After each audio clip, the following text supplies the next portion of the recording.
शहर पोलिसांनी कारवाई केलेली आहे. आरोपी अटक आहे का आणि कशा पद्धतीने पुढील तपास चालू असणार आहे? बरोबर आहे. श्रीरामपूर शहरातील परवेज जमीर शेख हा इसम काही नशेचे औषधं आहेत हे ताब्यात असताना श्रीरामपूर शहर पोलीस स्टेशनला गोपनीय माहितीच्या आधारे येथील प्रभारी अधिकारी त्याचप्रमाणे SDPO यांना मिळून आलेला आहे. त्याला ताब्यात घेतलेला आहे. त्याच्याकडे 10 mlच्या 50 बॉटल मिळून आलेल्या आहेत आणि त्या अनुषंगाने श्रीरामपूर शहर पोलीस स्टेशनला BNS कलम 123, 125 त्याचप्रमाणे 278 प्रमाणे आपण गुन्हा नोंद केलेला आहे. ही कारवाई करत असताना पोलीस अधिकारी त्याचप्रमाणे अन्न व औषध प्रशासनाचे अधिकारी देखील सोबत होते.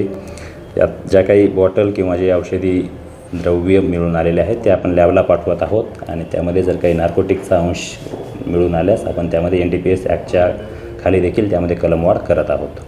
गेल्या काही दिवसांपूर्वी देखील अशाच पद्धतीने ऑनलाईन पद्धतीने ही औषधी मागवली गेली होती.